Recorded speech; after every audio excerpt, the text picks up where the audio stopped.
बड़ा सुंदर, लखनऊ के पास में, उसे चक्र तीर्थ कहते हैं। बोलो राधे राधे। बड़ी सुंदर जगह है, वहां पर सत्संग आज भी चलता रहता है, कथाएं चलती रहती है। तो वो निमी वहां पर रुकी आरण्य में, जंगल में, वो सुंदर नाम उसका नैमिषारण्य पड़ गया। वहां पर बहुत संत बैठे हुए हैं, उनका प्रतिनिधित्व कर रहे हैं श्री सौनक जी। बोलो राधे राधे। भाई श्रोता तो बहुत होते हैं, लेकिन प्रधान श्रोता उसमें एक होता है। तो उनका प्रतिनिधित्व कर रहे हैं कौन?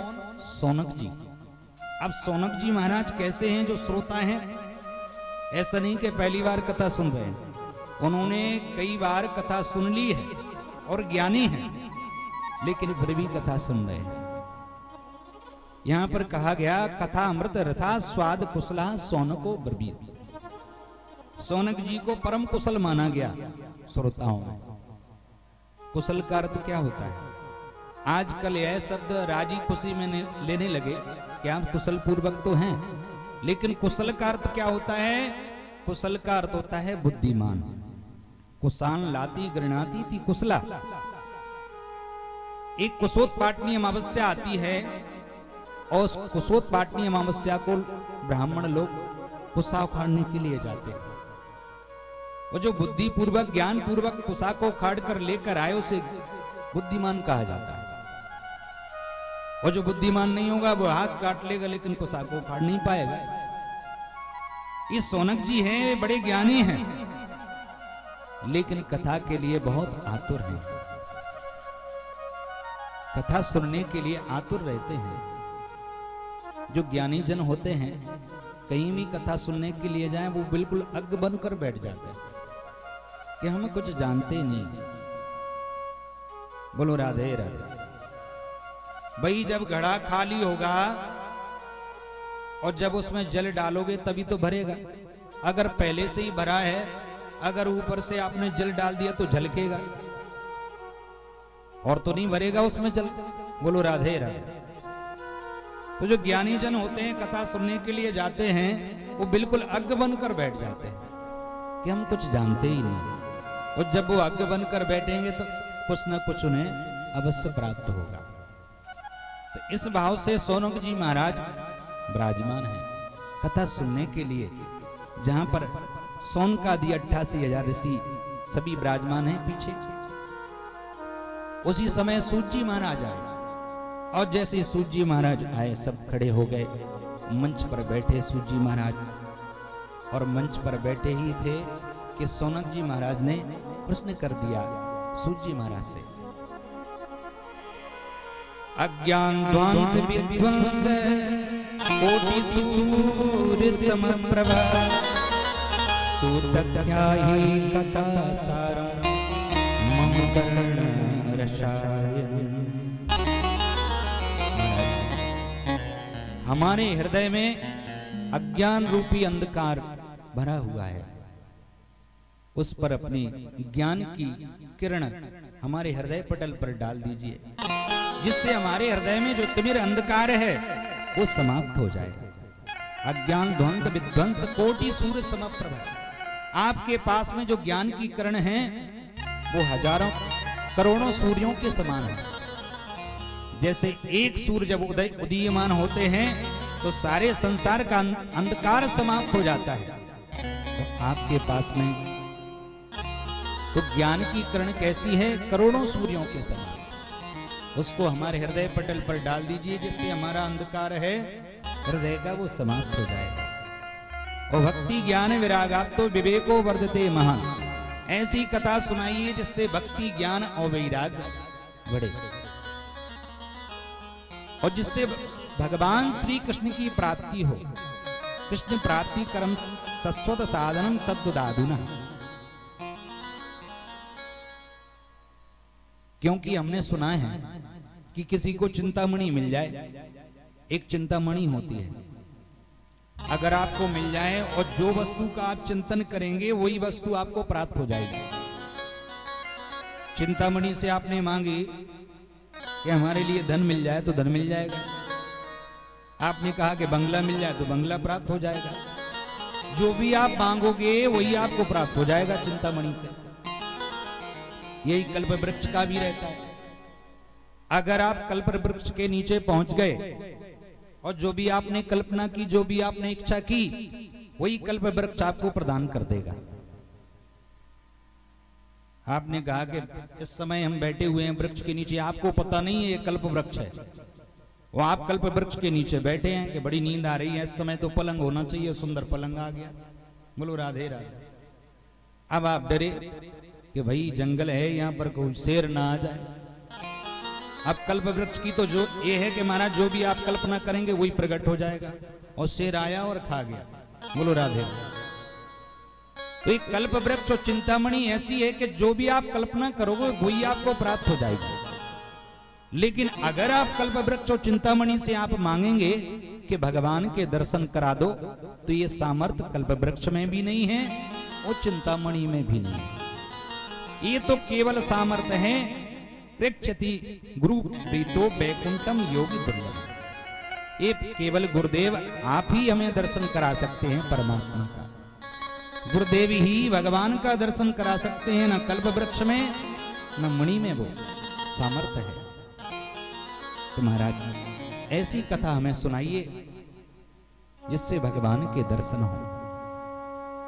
सूत जी महाराज बहुत प्रसन्न हो गए और सूत जी महाराज ने कहा कि संसार केवल एक बात से भयाक्रांत है, संसार भय नाशनम। किस बात से भयाक्रांत है, किस बात से कष्ट है सबसे ज्यादा संसार में? एक बात से कष्ट है केवल कि महाराज न जाने कब मृत्यु आ जाए और कब चले जाए। ये भय समाप्त नहीं होता है। किसी ने बड़ा सुंदर कहा है, यहां पर कोई ना परमानेंट, बोलो राधे राधे, यहां पर कोई ना परमानेंट काम क्रोध मदलोभ मोह के खुले हैं रेस्टोरेंट। खा लो पी लो मौज उड़ा लो फिर होगा जजमेंट। यहां पर कोई ना परमानेंट, एक ना एक दिन सबको जाना है। बोलो राधे राधे। आया है सो जाएगा राजा रंग फकीर, कोई सिंहासन चढ़ चला कोई बंगा जंजीर। एक ना एक दिन सबको जाना है, क्योंकि हर व्यक्ति काल का ग्रास बना हुआ है। काल अभ्यास मुख ग्रास त्रास निर्णास है तबे। और इस भय को समाप्त करने वाली हैं श्रीमद् भागवत, जो सुखदेव जी ने कही हैं। श्रीमद् भागवतम शास्त्रम कलौ कीरेण भासितम। क्योंकि ये भागवत जन्म जन्मांतरेण भवेत् पुण्यम तदा भागवतम लभेत्।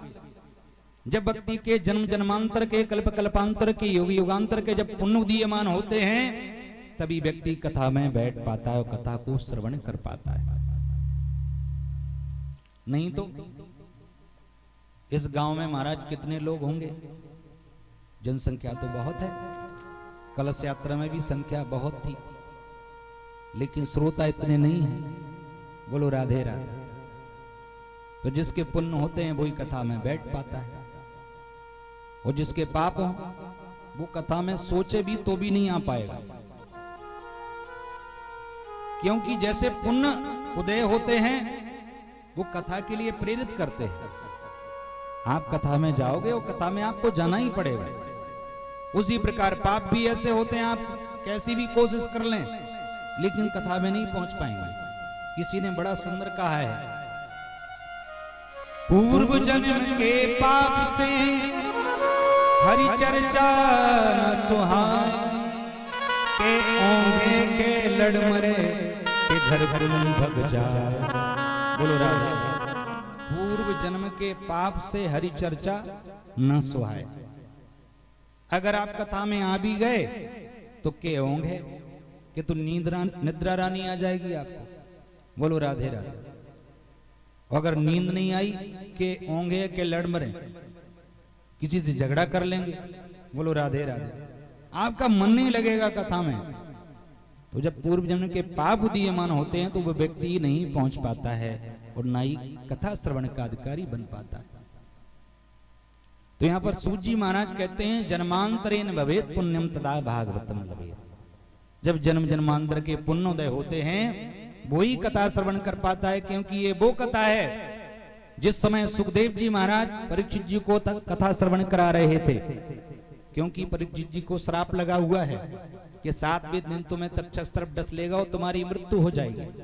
तो सुखदेव जी पहुंचे और सुखदेव जी कथा श्रवण कराने लगे। तो उसी समय देवताओं को पता चला कि परीक्षित जी को श्राप लगा हुआ है और परीक्षित जी को कथा श्रवण करा रहे हैं श्री सुखदेव जी।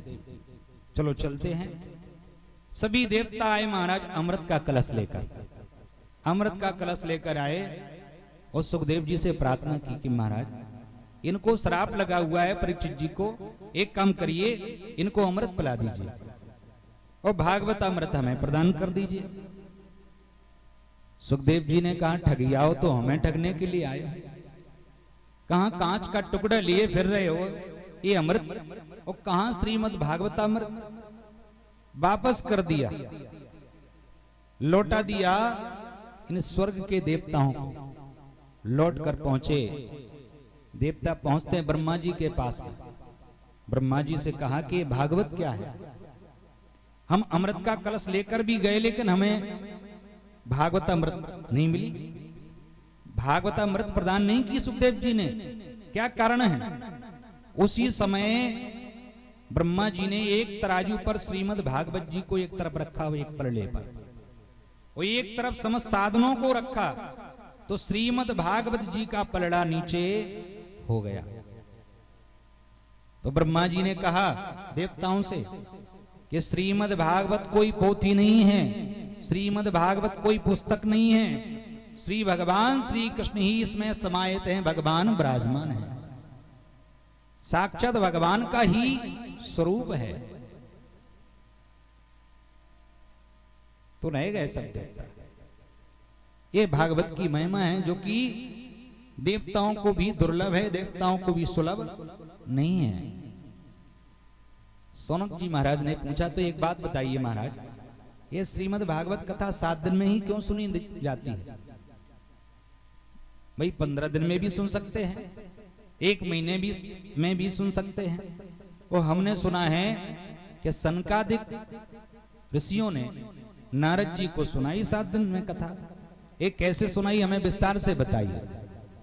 तो यहीं से प्रसंग प्रारंभ होता है। और सूत जी महाराज कहते हैं कि ध्यान से सुनो। एकदा हि विशालायं चत्वारसयोमला सत्संगातं समायाता ददृशतत्र नारदम्। एक बार की बात है, विशालापुरी कहते हैं बद्रीनाथ धाम को। ध्यान से सुनना, बोलो राधे राधे। देखो बीच बीच में राधे राधे बोलते रहना, क्योंकि 2-3 विघ्न बीच में आते हैं कथा में। कौन कौन से? एक तो विघ्न आता है मनीराम जी महाराज ना जाने कब चले जाएं कथा में से। आप यहाँ बैठे हैं, वही मनीराम जी चले जाएं घर पर, बोलो राधे राधे। और दूसरा विघ्न आता है कथा में निद्रा रानी भी बीच बीच में आती। अब पुरुषों को तो हम देख लेते हैं, लेकिन कई माताओं का तो महाराज घूंघट बहुत लंबा रहता है। घूंघट लगाया लंबा महाराज और नेत्र बंद किए महाराज, 3 घंटे की समाधि लग गई। बोलो राधे राधे। तो बीच बीच में निद्रा रानी आने ना पाए, वही मनीराम जी कहीं जाने ना पाए, और बीच बीच में राधे राधे बोलते जाएं। बोलो राधे राधे। तो राधे राधे बोलते जाएं, जिससे चेतनता आ जाती।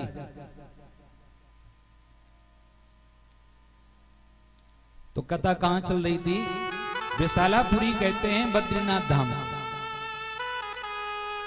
सूत जी महाराज कहते हैं कि एक बार की बात है, एकदा ही विशालायाम चत्वार रसयोमला। 4 ऋषि भ्रमण कर रहे थे बद्रीनाथ धाम।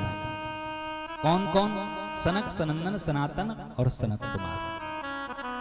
ये चारों ऋषि भ्रमण कर रहे थे। तो क्या देखा कि सामने से नारद जी चले आ रहे हैं। बोलो राधे राधे। नारद जी चले आ रहे तो सनकादिक ऋषियों ने देखा कि क्या बात है, इनका तो मुख मलिन दिख रहा है, इनके मुख पर तो बड़ी चिंताएं दिख रही हैं। क्या बात है। सनकादिक ऋषियों ने कहा क्या बात है। कथम ब्रह्मन दीन मुखा कुतस चिंता तरो बाबा, क्योंकि चिंता के आतुर हो रहे हो। महाराज आपका किसी ने धन छीन लिया क्या? क्योंकि किसी कंजूस का जब धन चला जाता है तो बेचारा बहुत कष्ट में हो जाता है, बड़ा कष्ट होता है उसे। आपका किसने धन छीन लिया है? आपके पास है ही क्या ऐसा जो धन चला गया आपका? भाई संतों के पास में तो एक ही धन रहता है। पायो जी मैंने राम रतन धन पायो। तो आपका कौन सा धन चला गया जिससे आप चिंता के आतुर हो रहे हो? नारद जी ने प्रणाम किया। भैया जी प्रणाम, मैं क्या बताऊं आपको। मैं पृथ्वी पर गया था कि मुझे पृथ्वी पर सत्संग मिलेगा। अब ये चर्चा कौन कर रहे हैं? नारद जी सनत कुमारों से। ध्यान से सुनना। मैं पृथ्वी पर गया, हम तू पृथ्वी या तो ज्ञात्वा सर्वोत्तमा मिति। पुष्कर गया, प्रयाग गया, काशी गोदावरी हरिक्षेत्रम कुरुक्षेत्रम श्रीरंगम सेतु बंधनम, सब जगह गया मुझे, लेकिन कहीं आनंद प्राप्त नहीं हुआ। फिर मैंने सोचा चलो संतों के पास में चलता हूं, संतों के पास में सत्संग मिलेगा, आनंद प्राप्त होगा। और जब मैं संतों के पास में पहुंचा तो क्या देखा मैंने? पाखंड निरता संतो विरक्ता सपरिग्रह। जिन संतों के पास में पहुंचता हूं वहीं पाखंड दिखाई देता है। बोलो राधे राधे। नाम है त्यागी जी महाराज और कई गाड़ियां चल रही हैं। नाम है ब्रह्मचारी जी और कई बालक खेल रहे हैं। नाम है मौनी बाबा, उनके हमारा आश्रम से शोर हो रहा है। बोलो राधे राधे। मैंने संतों के यहां केवल पाखंडी देखा, कोई संत अच्छा नहीं मिला। फिर मैंने सोचा चलो चलते हैं ग्रस्तों के यहां। संतों का तो बड़ा नाम सुना था, संतों के यहां पाखंड मिला, कहीं सत्संग नहीं हुआ। चलो ग्रस्तों के यहां चलते हैं। तो ग्रस्तों के यहां मैंने क्या देखा कि तरुणी प्रभुता गेहे श्याल को बुद्धिदायका। घर घर में महाराज चलावा है तो किसका है? स्त्रियों का। बोलो राधे राधे। जैसे ही विवाह हुआ और विवाह होने के बाद में जैसे ही महारानी जी घर आई, उन्होंने कहा सुनो जी, जैसे मैं अपने माता पिता को छोड़कर चली आई ऐसे आपको भी माता पिता को छोड़ना पड़ेगा। बोलो राधे राधे। मुझे तो नींद भी नहीं आती, इतना खांसते हैं तुम्हारे पिताजी। और महाराज पिताजी को बाहर निकाल देते हैं, मालिक बन जाते हैं। तो घर घर में किसका चलावा है? स्त्रियों का। तरुणी प्रभुता गेहे श्याल को बुद्धिदायका। और जैसे ही पतिदेव ने कहा कि देखो ऐसा व्यापार करना है, चलो पिताजी से कुछ सलाह ले लेते हैं, तो पत्नी ने कहा क्या कहा? अरे अपने पिता से क्या सलाह लेना? अरे मेरे भैया जी हैं, बोलो राधे राधे, वो पढ़े लिखे हैं, उनसे सलाह लो। तो सलाह किससे ली जाती है? सालों से। बोलो राधे राधे। श्याल को बुद्धिदायका सलाह ली जाती है साले साहब से। हमारे ब्रज में एक बड़ी सुंदर कहावत है, दीवार बिगाड़े आरो और घर बिगाड़े सारो। बोलो राधे राधे। भैया किसी के साले हो तो बुरा मत मानना। तो घर घर में स्त्रियों का चलावा है और सलाह ली जाती है साले साहब से। ये ग्रस्तों की मैंने देखा। अब मैं आगे चला तो क्या देखता हूं, मैं सीधा चलकर पहुंचा वृंदावन। नारद जी ने कहा कि मैं सीधा वृंदावन पहुंचा। यमुना जी के तट पर तो मैंने एक आश्चर्य देखा कि एक स्त्री बैठी हुई है, उसी की गोदी में दो वृद्ध पुरुष लेटे हुए हैं और कई स्त्रियां आसपास खड़ी हुई हैं। ये मैंने आश्चर्य वृंदावन में देखा। तो मैंने सोचा चलो पूछें क्या बात है, ये स्त्रियां सब खड़ी हुई हैं और एक स्त्री बैठी हुई है और दो वृद्ध पुरुष इसके गोदी में लेटे हुए, ये कौन है? फिर मैं सोचने लगा कि इन स्त्रियों में मैं पहुंचा तो एक सब स्त्रियां कहेंगे क्यों बाबा जी मुंह उठाए सीधे चले आ रहे हो? तो मैं वहां से लौटने लगा और जैसे ही मैं लौट कर चला तो पीछे से आवाज लगाई उस स्त्री ने, जो स्त्री बैठी हुई थी, भो भो साधु क्षणं तिष्ठ मच्चिन्तामपि नाशय दर्शनम तब लोकस्य सर्वथा दर्शनम तब लोकस्य सर्वभाग हरम परम। महाराज आपके दर्शन हो जाएं तो सारे पाप समाप्त हो जाते हैं। मैंने पूछा देवी तुम कौन हो? काशी तुम कामे में चेमा नारिका पद्मलोचना, तुम्हारा परिचय क्या है देवी? तब उस देवी ने परिचय दिया कि हम भक्ति ख्याता इमो में तनियो मतौ, मेरा नाम भक्ति है और जो दो वृद्ध पुरुष मेरी गोदी में लेटे हुए हैं उनका नाम ज्ञान और वैराग्य है। ये जो स्त्रियां आसपास जो खड़ी हुई हैं ये सब गंगा आदि हैं। मैंने कहा ये सब क्या है? तुम्हारे दो बेटे और वृद्ध हो गए, ये क्या है? तो वो देवी कहती है दक्षिण में मैं पैदा हुई, कर्नाटक में, बड़ी महाराष्ट्र आदि में बड़ा मेरा सम्मान हुआ, कई जगह पाखंडियों ने घेर लिया और जैसे ही मैं वृंदावन में आई तो मेरे जो दो बेटे थे वो दोनों वृद्ध हो गए और मैं जवान हो गई। भक्ति ने कहा नारद जी से कि महाराज अगर यही हाल रहा तो इदम स्थानम परित्यज्य विदेशम गम्मते मया, मैं इस देश को छोड़कर और परदेश में चली जाऊंगी। जिस वस्तु को कोई खरीदता नहीं है तो दुकानदार भी उस वस्तु को नहीं रखता है। जब महाराज मेरे ग्राहक नहीं रहेंगे, मेरे पुत्रों के ग्राहक नहीं रहेंगे तो मैं तो इस देश को छोड़कर परदेश में चली जाऊंगी। वो आज भी यही हो रहा है। हम देखें वृंदावन में महाराज विदेशी लोग हमारी सभ्यता को, हमारी संस्कृति को अपना रहे हैं और हमारे देश के, भारत के लोग हमारी संस्कृति जो है वो धीरे धीरे छोड़ते चले जा रहे हैं। बोलो राधे राधे। आप वृंदावन में जाइए इस्कॉन मंदिर में, महाराज विदेशी लोग माला झोली लिए महाराज सवेरे से भजन कर रहे हैं। बोलो राधे राधे। स्तोत्रों के पाठ करते हैं, भागवत का पाठ करते हैं और भजन कर रहे हैं। अपना देश को छोड़कर हमारे देश में डले हुए हैं भजन करने के लिए। वो हम लोगों के पास में फुर्सत ही नहीं है ठाकुर जी का नाम लेने के। बोलो राधे राधे।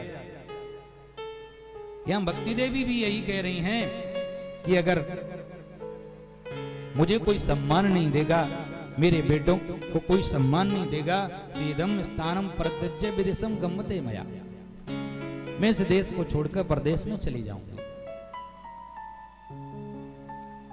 नारद जी ने कहा देखो देवी श्रृणुस्या वहता वाले युगो यम दारुणा कली, ये कलयुग का प्रभाव है। अब ये थोड़े बहुत मंगल दृश्य दिखाई दे रहे हैं।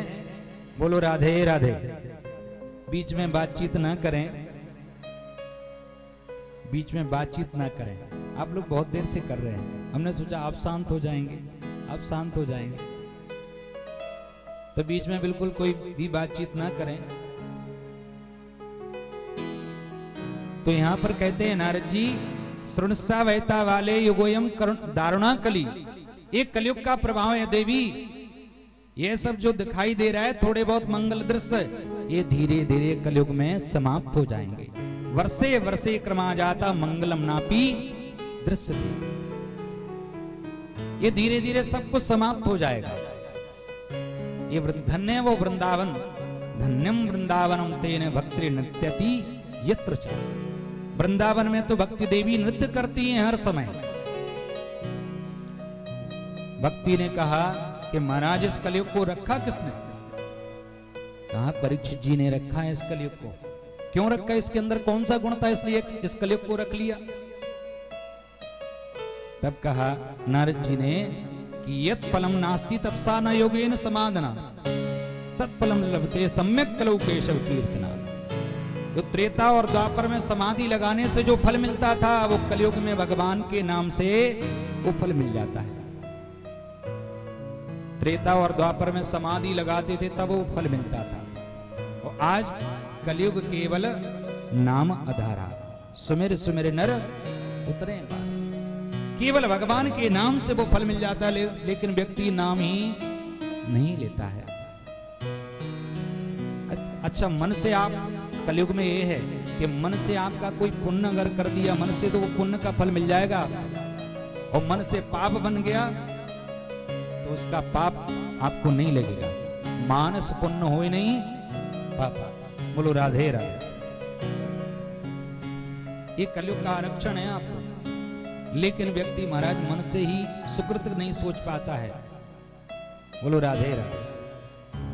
अच्छा कर्म सोच ही नहीं पाता, करने की तो बात ही छोड़ो। नारद जी ने कहा देवी ध्यान से सुनो, भागवती वार्ता गेहे गेहे जने जने, जितनी भी कथाएं होंगी कलयुग में वो कैसी होंगी? करिता कण लोभेन कथा सारस्ततो कथा। बोलो राधे राधे। कथा का सार समाप्त हो जाएगा। केवल कथा कैसी होंगी? धन के लिए।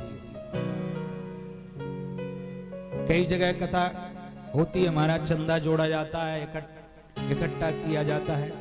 कुछ लोग इसलिए चंदा इकट्ठा करते हैं कि चंदा इकट्ठा किया हमारा, थोड़ा बहुत पंडित जी को दे दिया, इधर उधर खर्च कर दिया, अब साल भर का खर्च चल रहा है। बोलो राधे राधे।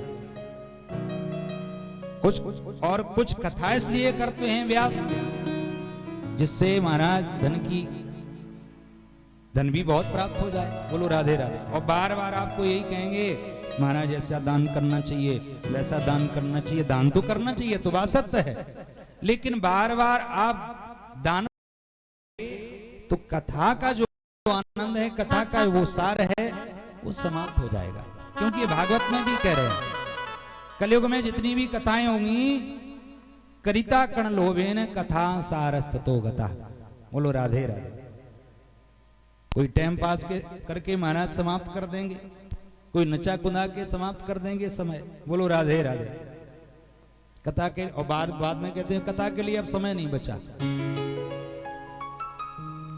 अब जितनी भी कथाएं होंगी आगे चलकर वो भी आपको नहीं मिलेंगी, ना तो श्रोता मिलेंगे और ना वक्ता मिलेंगे। ये भागवत में कह रहे हैं, भागवती वार्ता गेहे गेहे जने जने करिता कण लोभेन कथा सारस्ततो कथा। इतनी बात की नारद जी ने, तो भक्ति देवी कहती हैं मैं तो धन्य हो गई महाराज जो आपके दर्शन कर लिए, और प्रार्थना करने लगी। बार बार कहती हैं नारद जी से भक्ति देवी की जय हो, आपकी जय हो महाराज। जयति जगति माया यस्य कायादवस्ते, जयति जगति माया यस्य कायादवस्ते, जयति जगति माया यस्य कायादवस्ते। वचन रचन में के विलंब चाक गई, वचन रचन में के विलंब चाक गई। ध्रुव पद मपिया कृपा तो ध्रुवोयम, ध्रुव पद मपिया तो कृपा तो ध्रुवोयम। सकल कुशल पात्रम ब्रह्म गोत्रम नतास्मि, सकल कुशल पात्रम ब्रह्म गोत्रम नतास्मि। जयति जगति माया जयति जगति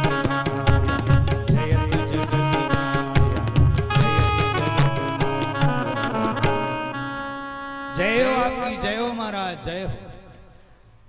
नारद जी से कहती हैं भक्ति देवी महाराज आप तो वही हैं जो ध्रुव जी को महाराज अबोध 5 वर्ष की अबोध समय में आपने वो शिक्षा दी महाराज जो परम पद के अधिकारी हो गए ध्रुव जी। ध्रुव पद मपी यातो कृपा तो ध्रुवोयम, सकल कुशल पात्रम ब्रह्मपुत्रम नतास्मि। आप वही हैं महाराज। जयति जगति मायाम यस्य कायादवस्ते, कयादु पुत्र प्रहलाद पर भी आपने ही कृपा की महाराज। जो प्रेम और स्नेह प्रहलाद जी पर बरसाया भगवान ने, वो किसी पर नहीं बरसाया, हृदय से लगा लिया था प्रहलाद जी। तो आपकी ही कृपा से प्रहलाद जी भगवान के अधिकारी बने। आप वही नारद हैं।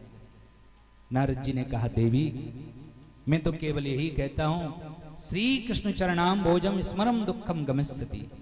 केवल भगवान का स्मरण करो तो तुम्हारा कल्याण हो जाएगा। और मेरा नाम नारद नहीं, जो तुम्हारे कष्ट की निवृत्ति ना करा दी। तदा ना हम हरेरदासो लोके तुम ना प्रवर्ते। नारद जी पहुंचे और पास में पहुंचते हैं ज्ञान वैराग्य के जो जर्जर अवस्था में पड़े हुए हैं भक्ति देवी की गोदी में, वृद्ध अवस्था में। पास में पहुंचे नारद जी और पास में पहुंचने के बाद में ज्ञान प्रबुद्धताम शीघ्रम रे वैराग्य प्रबुद्धताम, वेद का पाठ किया, वेदांत का पाठ किया, गीता का बार बार पाठ किया नारद जी ने। लेकिन महाराज उनकी जो अचेत अवस्था है वो दूर नहीं होती है। तो उसी समय आकाशवाणी हुई, नारद सत्कर्म करो।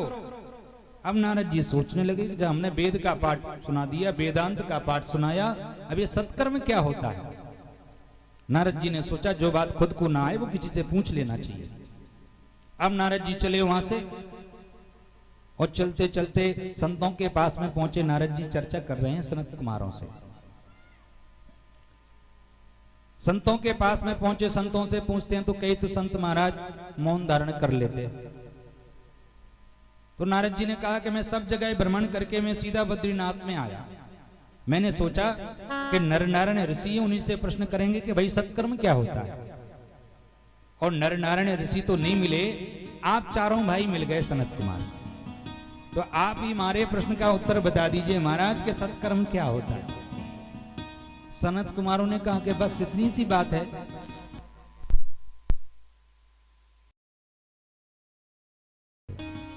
बोलो भागवत महापुराण की जय। सनत कुमारों ने कहा कि बस इतनी सी बात। तो सुनो सत्कर्म क्या होता है। सत्कर्म सूचको नूनम ज्ञान यज्ञ स्मृतो बुधई श्रीमद्भागवतालापा सतगीता सुखादी। श्रीमद् भागवती जो आलाप से बड़े सुंदर गायन करके सुखदेव जी ने श्रीमद् भागवत को सुनाया है। बोलो राधे राधे। वही है सत्कर्म। सत्कर्म उसी को कहते हैं। अब नारद जी ने कहा कि हमने जब वेद का पाठ सुना दिया, वेदांत का, तो भागवत से क्या हुआ। क्योंकि ये श्रीमद् भागवत जो है वो वेद से ही प्रकट हुई है। और जब हमने वेद सुना दिया पर भागवत से क्या होगा। सनत कुमारों ने कहा कि नारद जी कभी आम खाया है। बोले बिल्कुल खाया है। आम मीठा हो तो बड़ा सुंदर लगता है। भागवत महापुराण की जय। राधा रानी सरकार की जय। नारद जी से कहा नारद जी आम खाया है। पका हुआ आम हो तो बड़ा सुंदर लगता है। अब आप कहें कि आम फल बहुत सुंदर है, मीठा है। आप कहें कि जब आम इतना सुंदर है, फल इतना सुंदर है, तो इसकी डाली भी मीठी होगी। अगर डाली चबाने लग जाए, अगर उसकी जड़ चबाने लग जाए तो आपके दांत टूट जाएंगे, लेकिन स्वाद नहीं आएगा। जो फल में स्वाद है वो वृक्ष में स्वाद नहीं आएगा। वो वेद है वृक्ष, उसी का पका हुआ जो फल है वो है श्रीमद् भागवत। बोलो राधे राधे। दूसरा उदाहरण दिया कि महाराज जैसे दीपक जल रहा है और घी से आपने दीपक जलाया, और आप कहें कि घी समाप्त हो गया, एक काम करिए घी की जगह दूध डाल देते हैं, तो दूध से क्या दीपक जलेगा। चाहे वो घी दूध से ही निकला हो, लेकिन जो कार्य घी का हो वो घी ही करेगा, दूध नहीं कर सकता है। तो वेद है दूध, और दूध से परिष्कृत करके जो निकाला गया है घी, वही है श्रीमद् भागवत। तीसरा उदाहरण दिया कि जो मिठाइयां शक्कर से बनाई जाती हैं, अगर आप कहें कि शक्कर की जगह गन्ने का रस डाल दिया जाए, भाई गन्ने के रस से ही शक्कर बनाई जाती है, तो मिठाइयों में महाराज शक्कर की जगह रस डाल दिया जाए, क्या मिठाइयां बनेंगी? नहीं बनेगी। जो कार्य शक्कर का है वो शक्कर ही करेगी, और जो कार्य रस का है वो रस ही करेगा। तो रस है वेद, और वेद रस का परिष्कृत करके निकाली गई जो शक्कर है वो है श्रीमद् भागवत। इतनी बात सुनाई सनत कुमारों ने तब नारद जी की बात समझ में आ गई। भैया आज बात समझ में आई, बहुत सुंदर बात कही।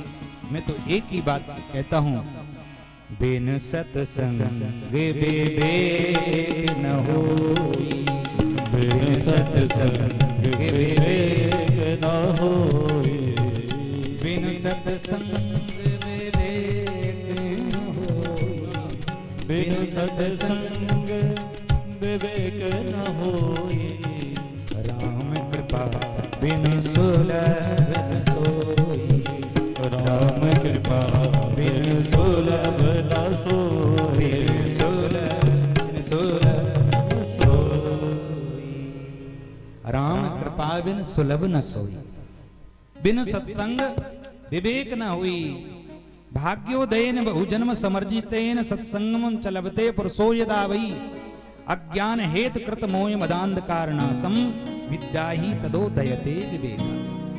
बोलो राधे राधे। जब सत्संग होता है तो उसी से विवेक की जागृति होती है। आज समझ में आई बात आपकी, बड़ी सुंदर। तो महाराज ये कथा कहाँ होना चाहिए? सनत कुमारों ने कहा कि यह कथा होना चाहिए गंगा जी के तट पर। चर्चा कहाँ चल रही थी? सनत कुमार और नारद जी चर्चा कहाँ कर रहे हैं? प्रारंभ में हमने कहा था, किसी को याद है? बद्रीनाथ। बद्रीनाथ चर्चा चल रही है, लेकिन क्या कहते हैं सनत कुमार के कथा होना चाहिए कहाँ? गंगा द्वार समीपे तू तटम आनंद नामकम। आनंद नाम के तट पर हरिद्वार में होना चाहिए। चाहते तो बद्रीनाथ में भी कथा कर सकते थे, लेकिन क्यों नहीं की? क्योंकि उस समय बद्रीनाथ की जो यात्रा थी वो बड़ी दुर्गम थी। संसार के लोग जाते थे बद्रीनाथ धाम के लिए तो आपस में मिलजुल कर जाते थे कि लौट पाएंगे कि नहीं लौट पाएंगे। पूरा गांव महाराज पहुंचता था उन्हें निकालने के लिए कि भैया आप जा रहे हैं, अब लौट कर आएंगे कि ना आ पाएंगे। ऐसे जाते थे लोग, तो बड़ी दुर्गम यात्रा थी। इसलिए सनत कुमारों ने सोचा भाई संसार वासियों को भी तो आनंद मिलना चाहिए। अगर संसारवासी यहाँ तक नहीं आ पाए बद्रीनाथ धाम तक तो कैसे उन्हें आनंद मिलेगा? इसलिए कथा होगी कहाँ? हरिद्वार में। संसार के भी लोग पहुंच जाएंगे हरिद्वार में। सुगम यात्रा है हरिद्वार तक तो। और जो सन्यासी हैं जो बद्रीनाथ धाम में बैठे हुए हैं, भाई बद्रीनाथ धाम में कुछ संत ऐसे भी हैं जो बिल्कुल ब्रह्मानंद में ध्यान में बिल्कुल मग्न बैठे हुए, उनको भी कोई विक्षेप ना होगा। और जिनको कथा सुननी है वो बद्रीनाथ धाम से नीचे उतर कर आ जाएंगे हरिद्वार। बोलो राधे राधे। जैसे चर्चा की वो हरिद्वार में आनंद नाम के तट पर पहुंचे और बड़ा सुंदर वहां पर मंच बनाया बालू का। मंच पर विराजमान हुए चारों भाई, सनक, सनंदन, सनातन और सनत कुमार। और यजमान कौन है? नारद जी अकेले। बोलो राधे राधे। और जैसे ही सब ऋषियों ने, अमलात्मा बिमलात्मा सब मुनिंद्र जन ने सुना कि बड़ी सुंदर कथा हो रही है, तो सब दौड़ दौड़ कर पहुंचने लगे महाराज। भृगु, वशिष्ठ, चमनश्च, गौतमो, मेधातितर, देवल, देवरात सब दौड़ दौड़ कर पहुंचे। और जो महाराज एक संत जी थे वो सबसे कहते हैं कि भैया बड़ी सुंदर कथा हो रही है, चलो कथा सुनने के लिए चलना चाहिए। क्योंकि कुछ लोग ऐसे होते हैं कि जो अपने साथ में 4 लोगों को और लाते हैं। बोलो राधे राधे। 4 श्रोताओं को और लाएंगे तो भाई उनका भी 10% उनको भी फल मिलेगा। बोलो राधे राधे। जैसे बीमा के एजेंट होते हैं, 4 जगह बीमा करने के लिए जाते हैं, आपको ये भी फायदा है और इसमें भी फायदा है, भाई इसमें भी फायदा है। वो आपको फायदा बताएंगे लेकिन अपना फायदा नहीं बताएंगे कि उनको क्या मिल रहा है। बोलो राधे राधे। जैसे ही महाराज भृगु जी जाते हैं और सबसे कहते हैं बड़ी सुंदर कथा हो रही है। सनत कुमार कह रहे हैं और नारद जी सुन रहे हैं। श्रोता वक्ता ज्ञान निधि दोनों ज्ञानी हैं महाराज। तब तो कथा का आनंद ही कुछ और है। यहाँ श्रोता भी ज्ञानी है और वक्ता भी ज्ञानी है। तो सब दौड़ दौड़ कर पहुंचते हैं और जैसे ही दौड़ कर पहुंचे जयकारा हुआ हरिद्वार नाम के तट पर। बोलो भागवत महापुराण की जय। और सनत कुमारों ने कथा प्रारंभ की। सदा सेव्या श्रीमद् भागवती कथा। यस्या श्रवण मात्रेण हर्षचित्तम समाश्रये। जो बार बार कथा को सुनता है, बार बार ठाकुर जी की कथा श्रवण करने के लिए जाता है, तो यस्या श्रवण मात्रेण हर्षचित्तम समाश्रयेत, उनके हृदय पर ठाकुर जी विराजमान हो जाते हैं, उनके हृदय पटल पर ठाकुर जी बैठ जाते हैं। बोलो राधे राधे। क्योंकि हमारा चित्त ऐसा है कि चित्त हमारा पिघलता है। अब आप कहेंगे कैसे हमारा चित्त पिघलता है, तो आप ध्यान दीजिए। एक कब कब आपका चित्त पिघलता है, जब आपको क्रोध आ जाए तब भी आपका चित्त पिघल जाता है, या आपको किसी से प्रेम हो जाए तो भी आपका चित्त पिघल जाता है, या आपको हृदय में भय उत्पन्न हो जाए तब भी आपका चित्त पिघलता है। आप ध्यान दीजिए, भय से कैसे आपका चित्त पिघलता है। जब आप घर से चल रहे हैं, कई लोग आपको रास्ते में मिले, लेकिन आपने ध्यान नहीं दिया, आप तो अपनी मस्ती में आ रहे हैं, और रास्ते में महाराज कोई काला सर्प मिल जाए तो आप सबको तो भूल जाएंगे, लेकिन काले सर्प को नहीं भूलेंगे। आप बिल्कुल बता देंगे ऐसा काला था, उसके सर पर ऐसा था, इतना बड़ा था। और रास्ते में कई लोग मिले आपको, उनको तो भूल सकते हैं, लेकिन भाई सर्प को क्यों नहीं भूल सकते। सर्प को इसलिए नहीं भूल सकते कि जैसे ही आपने सर्प को देखा, आपके अंदर भय उत्पन्न हुआ, और भय उत्पन्न हुआ तो आपके हृदय में जो चित्त है वो पिघला, और पिघल गया, और उसका चित्र आपके हृदय में छप गया। आप उसको कई दिनों तक नहीं भूल सकते। ये तो भय से चित्त पिघलता है। और क्रोध में कैसे पिघलता, जैसे कि महाराज आप कथा में आए और किसी से आपकी खटपट हो जाए, लड़ाई झगड़ा हो जाए, तो प्रेमी को तो भूल जाओगे, लेकिन उसको नहीं भूलोगे जिसके साथ में आपका झगड़ा हुआ। बोलो राधे राधे। क्योंकि जिस समय आपका झगड़ा हुआ, आपके हृदय में क्रोध उत्पन्न हुआ, और क्रोध में आपका चित्त पिघल गया, और वो व्यक्ति आपके चित्त में छप गया, आप उसको नहीं भूल सकते। तो उसी प्रकार जब आप ठाकुर जी की कथा सुनते सुनते आप इतने हृदयंगम बसा में, हृदय में बसा लो ठाकुर जी की कथा सुनते सुनते रोमांच होने लगे, कथा सुनते सुनते आपके आंखों में आंसू प्रवाह होने लगे, प्रेम बढ़ जाए ठाकुर जी के प्रति, तो साक्षात ठाकुर जी आपके हृदय में विराजमान हो जाएंगे, छप जाएंगे। अब एक घटना सुनिए, बड़ी सुंदर है। एक समय की बात है कि गोपी बैठी हुई है यमुना तट पर, नेत्र बंद किए यमुना जी के पास में। अब नारद जी वहां से निकल रहे थे। नारद जी ने देखा कि इन गोपियों के आगे पीछे डोलते हैं ठाकुर जी, ये गोपी किसका ध्यान कर रही है नेत्र बंद करके, चलो इससे पूछें। नारद जी पहुंचे सामने, अरे गोपी किसका ध्यान कर रही है। जैसे कहा नारद जी ने, तो तुरंत गोपी ने नेत्र खोले, सामने नारद जी। अरे बाबा मैं का जानू ध्यान व्यान, मैं तो आपत की मारी हूं महाराज। कहां आपत की मारी, अब क्या बताऊं, आज सवेरे की घटना सुन लो। आज सवेरे सवेरे कहा भयो, जब मैं गाय धो रही थी, और मैं गाय धो रही तो बाई समय कन्हैया आ गए मेरे पास में। अरे गोपी सबरो दूध धो लेगी, मैं सवेरे से भूख को डोल रहा हूं, थोड़ा सा मुंह को भी पिलाए दे। मैंने कहा आ जाओ कन्हैया मेरे पास में, और कन्हैया मेरे पास में आए, और वहां ने अपना मोड़ो खोल दियो, और मैं गाय जो अपनी चरी में धो रही अपने बर्तन में, वो बाके मुंह में धोने लगी, और वो गटागट पी तो गयो, मैं धोती गई। तब तक कहा भयो मेरी सास जल्ला के चिल्लाई, अरे ये क्या कर रही है, सबरो दूध नीचे गिरो जा रहे। तब मैंने ध्यान से देखो तो वहां पर कोई कन्हैया नहीं, सारो दूध नीचे पड़ो। मैंने सोचो कि मेरो जो चित्त में कन्हैया बैठो है वो ही सामने प्रकट हो जावे। मेरे सास जल्ला के बोली, अब क्या देख रही है, सारा दूध नीचे गिर गो, अब चल अंदर चल, कछु खावे के ताई नाए, धान कूट ले। मैं अंदर पहुंची और धान कूटवे लगी, और मैं जैसे ही धान कूटवे लगी वहीं पर कन्हैया पर प्रकट हो गए। अरे गोपी नाराज है गई है का बात है।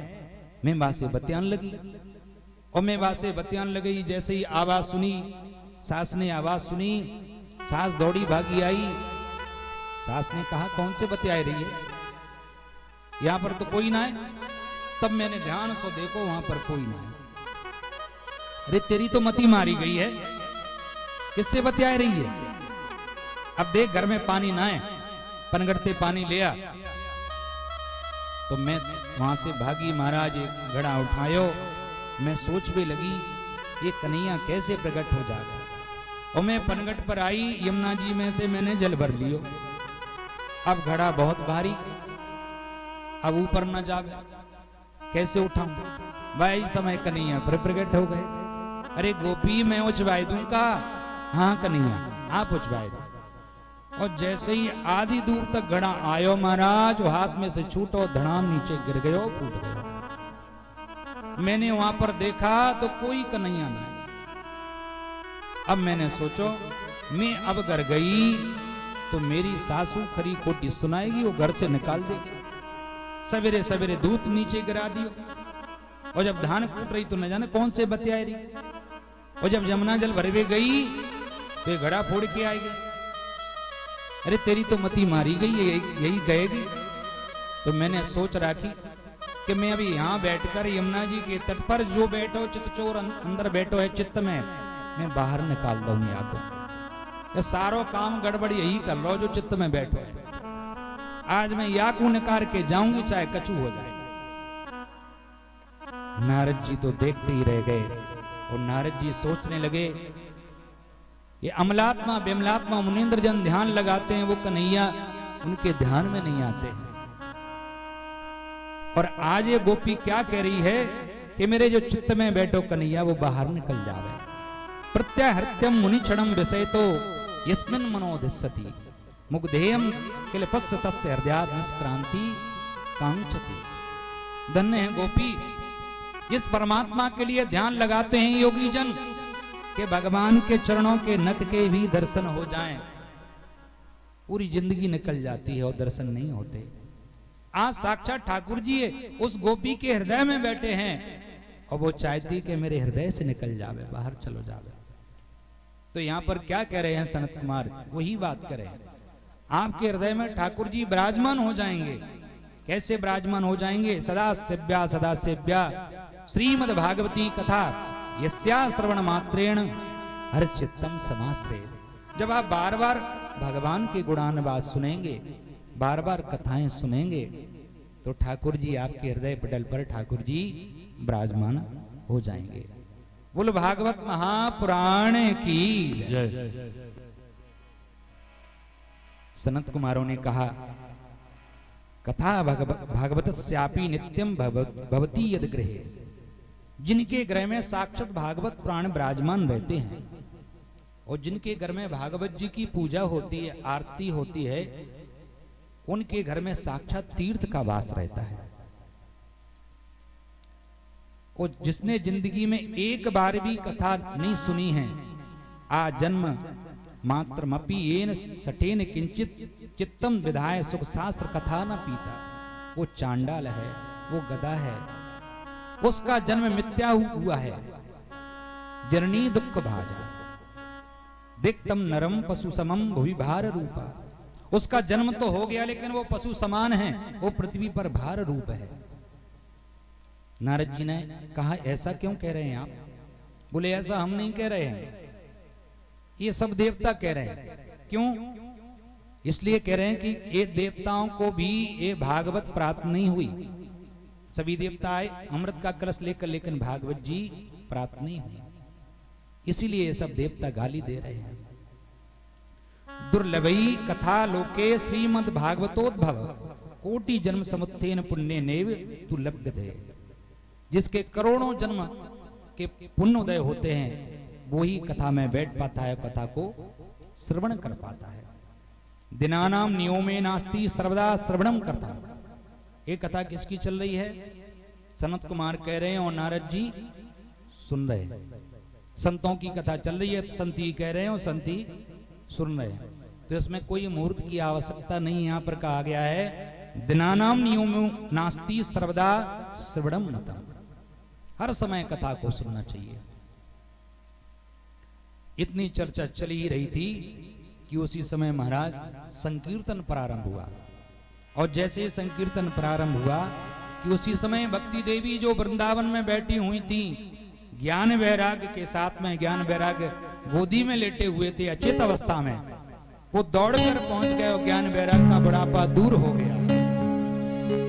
भक्ति सुतौ तौ तरुणौ गृहीत्वा प्रेमई के रूपा सहसा विरास।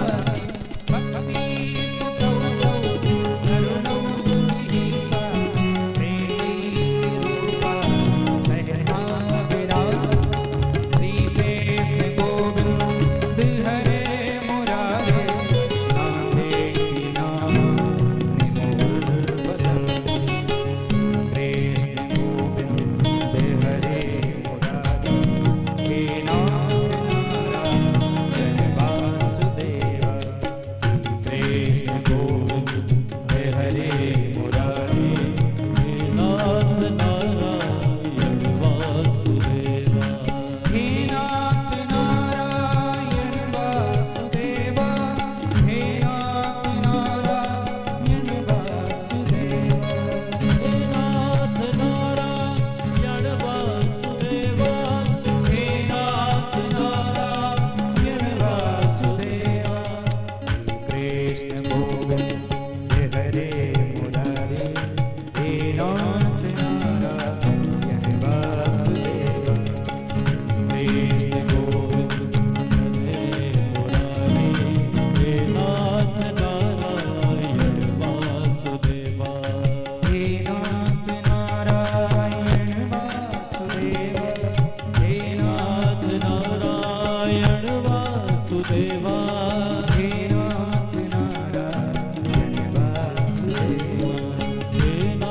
हे नाथ नारायण वासुदेवा। कृष्ण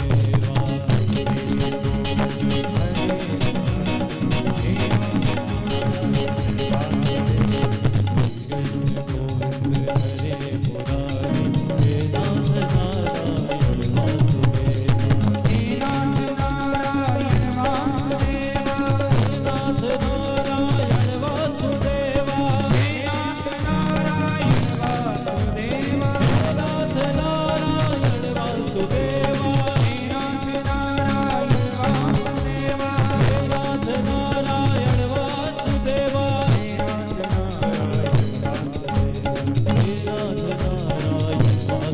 मुरारे हे नाथ